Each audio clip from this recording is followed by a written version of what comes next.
It's a big week here on the NFC West Huddle, where we talk with reporters from each city in the division. Robby Baker from Phoenix, Keyshawn Ward from San Francisco, and Nicholas Boffman from Los Angeles. Let's get right into it, because the NFC Championship on Sunday features two teams from the NFC West. The LA Rams come up here to Seattle to face the Seahawks. I'm curious who each of you have winning and why. And Nicholas, I'm going right to you. How are you feeling about those Rams? Absolutely. I feel great about the Rams. We can't forget about the Week 16 loss. Of course, that's what they're coming up there to avenge in a game where they were up 16 in the fourth quarter before that punt return from Rashid Shaheed. It all went downhill from there for the Rams, let's just say. So, I think that they haven't been playing their best ball as of late, but I think that now is the time to put it all together. And I think going back to Seattle, winning in a place where they lost and getting that trilogy to winning that trilogy to go to the Super Bowl of all places is exactly why they'll win, because I just feel like they need it, they want it, and that's where they're going to go. They're going to take it to the Super Bowl. Yeah, Rashid Shaheed has provided a bunch of crazy moments, especially special teams for this team this year. Keyshawn, you almost had a team to talk about here in this game, almost. Who do you see winning the game that doesn't include the 49ers? Well, listen, that was quite the beatdown this past weekend. But, I'm not surprised that everybody's pretty much picking Seattle because, they've pretty much been great in all phases of the game. But here's why I'm picking the Rams. I've noticed that whenever Seattle picks the Rams match up pretty well. Look at on the offensive end. They almost had 600 total yards of offense against Seattle in that Thursday night thriller. And then we look at the quarterback matchup. Well, I know I've been a big critic of Sam Darnold, but I got to call a spade a spade. Darnold had 2 touchdowns and 6 interceptions in those 2 previous matchups, while Matt Stafford had 5 touchdowns and 0 turnovers. Rashid Shaheed, that's a game changer. Look what he did against the Niners. He completely took the game away immediately at the first kickoff return that turned into a touchdown. And that punt return that he had against the Rams on Thursday night, that swung the momentum back to Seattle, and that kind of helped Seattle get back in the game. But I just think that, when it comes down to a tightly contested game, I have more faith that Matt Stafford get the job done since he's been in these moments. While Darnold, he has stepped up throughout the regular season. He got his first playoff win against the Niners, but he didn't do too much in that game. So I got to see it to believe it. So I'm riding with the Rams in this matchup. All right, that's exactly what I would expect from you after losing 41-6 to the Seahawks. But no, you're right. In terms of special teams matters, and kickers matter. We saw that in Game 1 when Jason Myers unfortunately missed that field goal with a chance to beat the Rams in Los Angeles. All right, Robby Baker in Phoenix. You've probably had a lot of time to think about this since you don't have to worry about the Cardinals in the playoffs. Who do you see winning on Sunday? Yeah, I'll keep the analysis kind of short and simple here because you guys have kind of already really laid that out really well. I think the Seahawks will win this game because it's very hard for me to pick against the Seahawks with the 12s in that stadium, that environment, especially if the Seahawks start fast. I think Seattle will punch their ticket to the Super Bowl.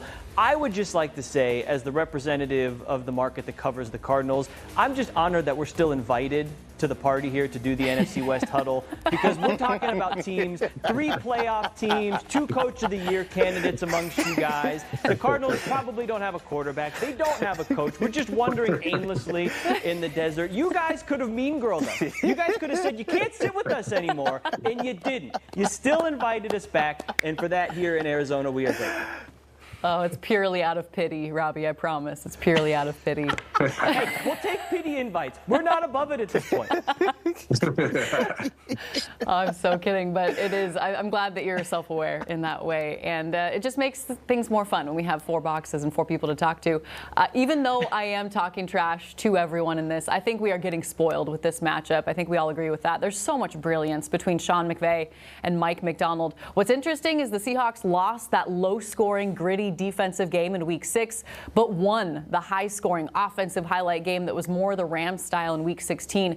And we heard from the Seahawks defensive players this week. They're happy they got that comeback win in overtime, but they're still salty about how many yards the Rams poured on them. So that's why I'm picking the Seahawks. This defense is just too good. They are scary up front. They have taken on so many good offensive lines and made some look silly. But Keyshawn, you mentioned they did give up a franchise worst 581 yards against the Rams in that second game this season.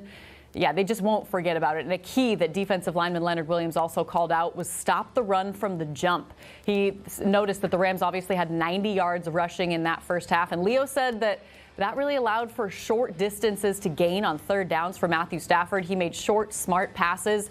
Most of them he didn't even look, like he does the no-look passes, but he moved the chains. So it'll be a chess match. I'm curious, how much does Mike Macdonald change from his defensive game plan in Week 16 for this one? Because he said he kind of overcomplicated it for his team. It was a short week. It was a Thursday game, and he wanted to slow the Rams down. This time, you've got to do it on first and second down. You have to affect Matthew Stafford's timing. They're not really a high blitzing team, but they're that simulated creative pressure, and I'm curious to see how that will do against Matthew Stafford. All right, now we're looking at the weaker conference this year. I think we can all agree on that. The AFC Championship. Players never look too far ahead, but we can. So we're potentially talking Super Bowl matchups and the AFC Championship. Mike versus Sean on both sides, you guys. The NFC title game for coaches, Mike Macdonald, Sean McVay, and then you've got Sean Payton and Mike Vrabel and the New England Patriots on the other side. So, Robby, I'm going to go right back to you. Who do you think wins between the Patriots and Broncos? And do either of them have a chance at beating the winner of the Seahawks, Rams, or the Rams in the Super Bowl? My head says the Patriots, mainly because their starting quarterback is healthy. But my heart kind of wants to see this Broncos team overcome what happened at the end of that overtime win with Bo Nix breaking the bone in his ankle and being out for the rest of the playoffs. Also, being at home for the Broncos, perhaps that sways things a little bit. I'll go with my heart. I'll say the Broncos will win this game. Also, Sean Payton, experienced coaching in these big games before.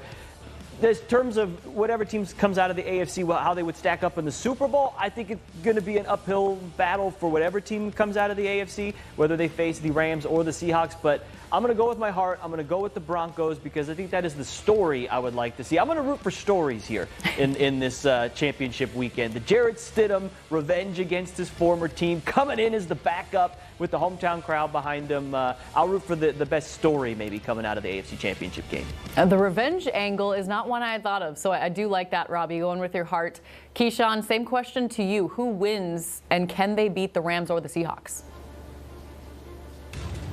Well, I got to ride with the Patriots just because they're going against a backup quarterback in Jarrett Stidham. I mean, this Patriots defense has held their opponents in the postseason to 19 points and 1 touchdown, also having 9 sacks and forcing 6 turnovers. That's pretty hard to scoff at. Now, my only concern with the Patriots is I don't know if Drake May is going to have a fumbling issue like he had the past couple games. He's had 5 fumbles in his 2 previous playoff games, so he has definitely improved in that.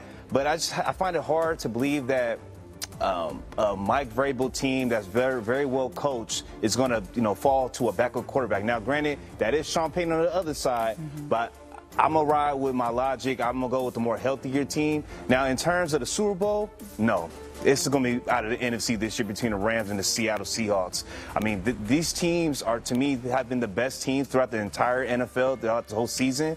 Now, there have been some inconsistencies on both sides, but, yeah, I'd rather ride with the Rams Seattle going to Super Bowl 60. Yeah, I'm definitely with you there on that last point. Nicholas, going back to you in Los Angeles, who do you see taking the AFC now that it finally won't be Patrick Mahomes? And then obviously because the Seahawks will win, do you think that team can beat the Seahawks? Yeah, absolutely. I do. I agree. It's nice to see a new face coming out the AFC as of late. But I'm going to say the Patriots. I do think the Broncos are going to give Drake May, that defense, they're going to give Drake May problems. But I do think that Drake May has come along very well. And along with that nice 1-2 punch in the backfield between Ramondre Stevenson and Travion Henderson, I think that Mike Vrabel is going to be able to get his team past Jarrett Stidham. I think Stidham probably won't be as bad as people may assume because he's a backup and he hasn't played. But I think that they're going to be able to make enough of a difference there to get out on top and make it to the Super Bowl. But we're all in agreement when it comes to the Super Bowl. It's coming out the NFC this year. I mean, the Rams and the Seahawks, we're in for such a treat on Sunday because, quite frankly, they're the 2 best teams in the NFL this season. So this may be the Super Bowl matchup we're looking for on Sunday, to be honest with you. But either which way, when it comes down to Super Bowl 60 in Santa Clara, it's going to come from an NFC team, whether it's the Rams or the Seahawks that make it. Yeah, it's almost like we need an amendment this year to just allow the 2 NFC teams to both compete in the Super Bowl. In years past, I know the AFC has been very, very strong, but this year I'm with you guys. It's the Seahawks and the Rams as the top 2 teams in the NFL. For me, Denver against New England was already going to be a pretty good matchup before Bo Nix broke his ankle. Now I find it really hard to pick Denver when backup quarterback Jarrett Stidham, as you guys have mentioned, hasn't thrown a single pass in a regular season game since 2023. And on the other side, Drake May is a legit finalist for the MVP with the top passer rating in the NFL. He got the Patriots to the conference championship. I think they're a more complete team, even though Denver's defense will make life tough for him. I'm pretty confident he can help put up more points on the board than Jarrett Stidham. I think the NFC Championship really should be the Super Bowl, just with how strong it is. And it's not an uncommon opinion, but they are the best teams this year, the best scoring offense, the best scoring defense. So whichever team can win on Sunday, I believe, will also win the big one, barring any brutal injuries. All right, we're going to take a quick break. And when we come back on the NFC West Huddle, it's all about the matchup we want to see. Which two teams does everybody's heart want to see in Super Bowl 60?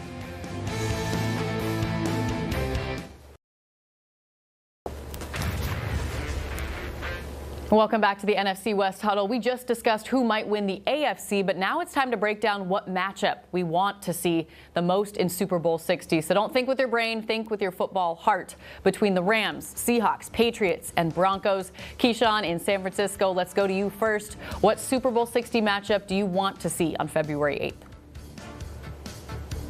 Easy, Rams, Patriots. I mean, we get to see the two MVP frontrunners with Drake May and Matt Stafford clash with each other on the biggest stage and on the biggest day for football in the entire season. And also, I don't think people are really talking about it, but the Rams and Patriots, they have went against each other multiple times in Super Bowls, and the Patriots beat them in both times, and back in 2001, and I believe the other time was in 2018, 2019. I'm getting my years mixed up, but regardless, the Rams will be looking for their first Super Bowl win over the New England Patriots. For all Rams fans that care about their team throughout these years, whether in St. Louis or Los Angeles.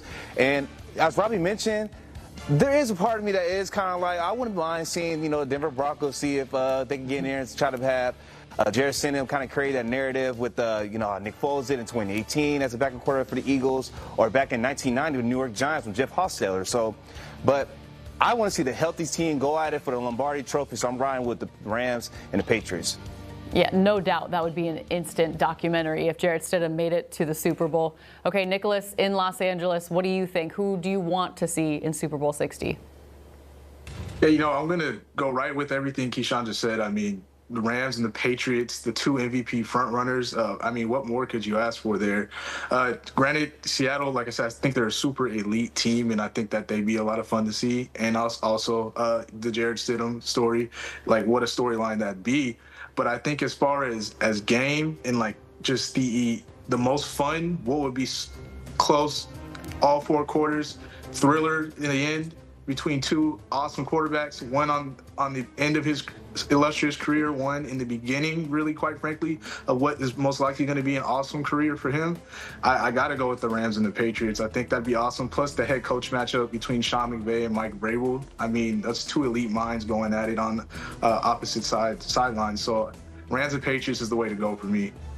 All right, almost as good as this weekend, right, Nicholas, with Sean McVay and Mike McDonald. I think that one's going to be so good, so good. Okay, Robby, before I get to you, I'm going to jump in here and say that I'd really love to see the Seattle Seahawks face the New England Patriots for no reason in particular, certainly not to exercise any demons of, like, I don't know, the 2014 season or 2015, maybe from like the 1 yard line or something with, like, I don't know, Marshawn Lynch.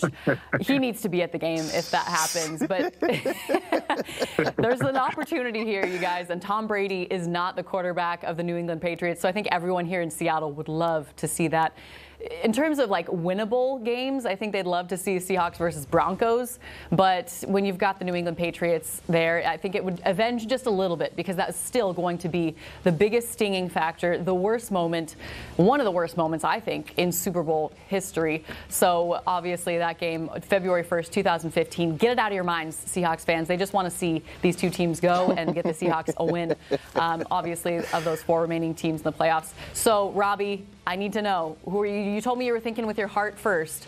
Who do you want to see go against each other in Super Bowl 60? Hey, you said Tom Brady's not on the field. The Super Bowl is not on Fox this year, and we saw Phillip Rivers come out of retirement this year when there was an injury situation. So I'm just, no, that's not happening.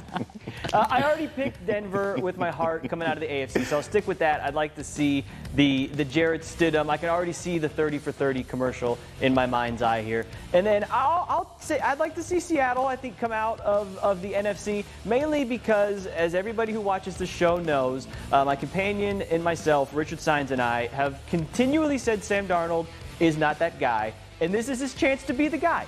If Sam Darnold leads Seattle and wins the Super Bowl, then Richard Saenz and I can no longer say Sam Darnold is not that guy. So, Sam, this is your chance, my friend. This is your chance to shut Richard and myself up here. And how much do we want that to happen here in Seattle? Because we've just been hearing you guys just diss on him all year long. And Geno, the year before, he's not that guy. Sam, stand up and do your thing. Geno ended up not being that guy, though. Geno ended up not being that guy. Man, and John Schneider, the general manager of the Seahawks, turned out to be that guy, GM of the year, because of that situation. I mean, you let go of Pete, you let go of Geno. DK Metcalf, I mean, it's been crazy to see what kind of decisions he has made that has allowed this team to get to where they are. Okay, we're going to take another quick break, but we will, after the break, talk about which coach should be Coach of the Year between the 4 teams left. The Mikes and the Seans, they're getting paid well in this world today, but we're going to talk about which one deserves to be Coach of the Year after this. And welcome back to the NFC West Huddle. 4 teams left in the NFL season. They're still standing, and 4 phenomenal coaches are leading them. I think everyone here in Seattle is pretty biased toward one Mike.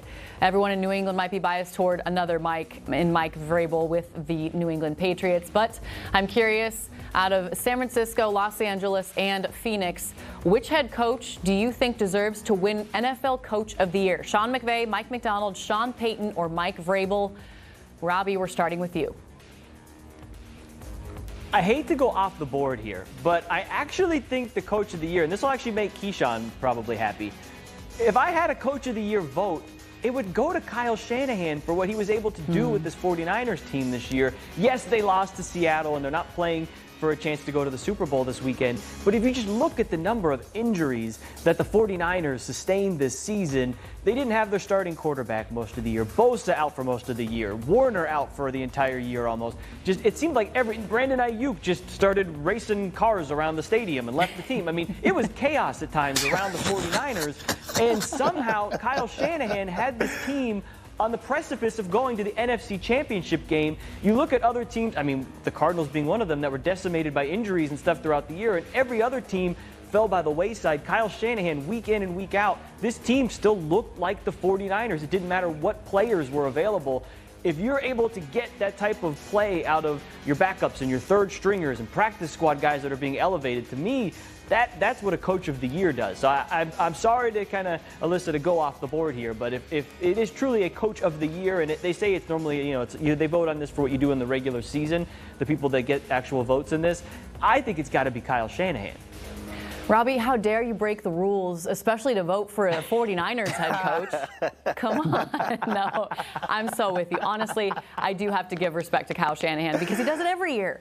Because of the electric, the power plant, those injuries are nuts. I mean, that's not just a conspiracy, Keyshawn, at this point. That is real, so I do give him respect. Keyshawn, I want to go to you next in terms of who you think deserves Coach of the Year, because it is a tough battle between these 4 coaches. And maybe, sure, throw in San Francisco's Kyle Shanahan if you want. Well, Robin and Alyssa, I'm sure the faithful, they're going to appreciate y'all giving that sentiment to Kyle Shanahan, especially with them doing it with the mass unit they had, all the injuries that Robbie mentioned. But I got to pick with the NFL. How is Robert Saleh not Assistant Coach of the Year? I look at the names, it was Vic Fangio, Josh McDaniels, great job with the Patriots, but I just can't believe that Rob Saleh's not in there. But that's a conversation for another day. Let's talk about what Alyssa just asked me. I'm going to ride with Mike Vrabel. He turned a 4-13 team to a team that's vying for the AFC Championship in 1 year. Quite an impressive feat that he was able to accomplish. And also just how he orchestrated a roster. I mean, when he went in the offseason, getting a veteran corner like Carlton Davis pairing up with a rising star and Christian Gonzalez out of Oregon, which Alyssa roots for. I got to add that in there. But also beefing up the trenches by getting Milton Williams and also drafting Will Campbell to protect Drake May for the next decade or longer. And, Mike Vrabel, he's been kind of killing all the narratives. All season people have been talking about they don't play against nobody. They've been playing a bunch against backup quarterbacks or just lower-tier quarterbacks. Well, he pulled off 2 playoff wins in his first stint as a head coach of the New England Patriots, and now they're 1 game away from the Super Bowl. So I got to ride with Mike Vrabel as a Coach of the Year. All right, I love the case you make. And yeah, I'm Dylan Gabriel, ride or die fan, #1. Nicholas, let's go to you in Los Angeles. Who do you think deserves NFL Coach of the Year? Yeah, I'm in agreement. It's got to be Vrabel at this point for everything that was just mentioned again. I mean, to turn a team that went 4-13 the last 2 seasons under 2 different head coaches into a team that wins the division. Like you just said, yeah, they say he didn't play anybody. The Patriots didn't play anybody. Well, guess what? They handled business all season regardless of that narrative. And I know it's a regular season award, but you look at them in the playoffs, and I mean, they handling business again. So we'll see what happens come Sunday. But I think overall, Mike Vrabel, he's just a very elite football mind, and it was such a great grab to pick him up right away. And I also have to, since we're going the college route, he is an Ohio State Buckeye, and, I'm a Buckeye. So I got to love it, man. Always got to go for the Buckeyes, too. Go Bucks. Yeah, that's weird because the rest of your fan base never cheers on the other Buckeyes. I never hear about that. The Ohio State University, you guys keep it pretty chill. As for me, I'm going with a homer take, but I've also seen him in action for 2 years now. Mike Macdonald is a phenomenal head coach. He was uncomfortable on camera early on, and I feel like that just proves that he is a defensive nerd, the mastermind that we all expected him to be. He's 7-0 when playing an opponent that the Seahawks have already faced that season. And I know it's only 2 seasons, but when you talk about the Rams, the 49ers, he's made the adjustments and turned it into wins. He also has the 2nd most road victories of any NFL head coach in their first 2 years in history. I think he's just going to keep doing the same thing, and I cannot wait to see what he does in an NFC Championship game. I mean, to get a team here in your 2nd year, I know Vrabel has done it, obviously, in his first year with the Patriots, so I think he is a close second, but just being the #1 scoring defense and being the #1 DVOA defense, everything he's done, he's just completely taken over. But as we can all agree, Sean Payton doesn't deserve it, right? Sean Payton's a no for all of us. He's out. I agree with that. Right? Okay. Well, thank you all for your wisdom. Reminder, you can catch all these episodes on the Fox Local app. It's free to download. You can also watch on YouTube. Thank you for watching. Can't wait to see what happens at 3:30 on Sunday.